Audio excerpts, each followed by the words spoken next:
Choosing the best possible site for your protected cropping setup is the most cost-effective way of maximising environmental performance and reducing amenity issues associated with the crop. Ideal site selection can also greatly simplify the building and operations approvals process, which will save time and money. Farm location should ideally be close to major transport routes and markets. Areas worthy of consideration generally have a large-scale farms, few rural houses, and are surrounded by native vegetation. Greenhouses and other structures should be located with sufficient setback from roadsides and adjoining property boundaries. The site chosen needs to be large enough to accommodate the greenhouse and all the other structures, such as water tanks and storage buildings. As a general rule of thumb, the greenhouse and other structures should take up no more than 60% of the total land area available.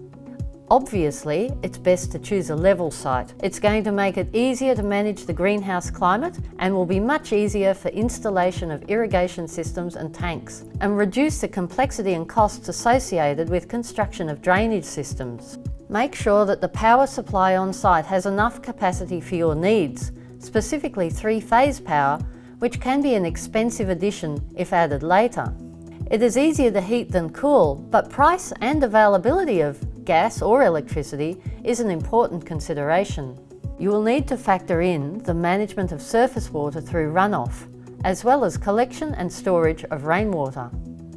Managing runoff nutrient solution is an important consideration in protected cropping. Because of the high nutrient levels in the waste runoff, the wastewater must be held. Typically, this can be done in tanks or through organic systems such as wetlands, which allow the nutrient levels to be reduced and the water can then be run to waste. While it's ideal to utilise existing vegetation on the site to provide natural screening, trees should not be casting excess shade across the proposed greenhouse site. Road and bridge infrastructure that provides access to the farm should support B-double transport with direct connection to major transport routes that avoid urban and residential areas. Access roads should provide for safe, all-weather entry for the number and types of vehicles with consideration for local road and traffic conditions, and be located to minimise noise and light impacts on neighbours. A properly established protected cropping farm is divided into 3 defined areas: the buffer area, the clean zone, and the outside zone. The area immediately surrounding the greenhouse is called the buffer area. A space 5 to 10 metres wide on all sides of the greenhouse is ideal, but if you are improving an existing site and there is limited space, make this area as wide as possible. This area needs to be kept completely empty. That means free of any equipment, debris, weeds and substrates. For best results, the buffer area should be completely plant-free and covered with mulch, weed mat or gravel. The clean zone is the space around your greenhouses and production area and is used to create a barrier to pests and diseases. Everything must be cleaned before it is taken into the clean zone. Grass is a good ground covering for this area, but it needs to be mown regularly and must be free of weeds. Mulch, weed matting and gravel are also good choices.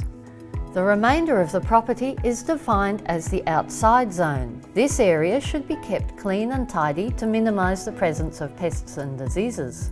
You should maintain natural vegetation, actively control any weeds, and avoid leaving soil exposed. Whatever structure type you are considering, it should always be situated in a north-south orientation. This is so the shadows cast on the structure move across the growing area. Taking the time to get the layout of your farm right at the planning stage is critical to saving time and labour costs in the long run.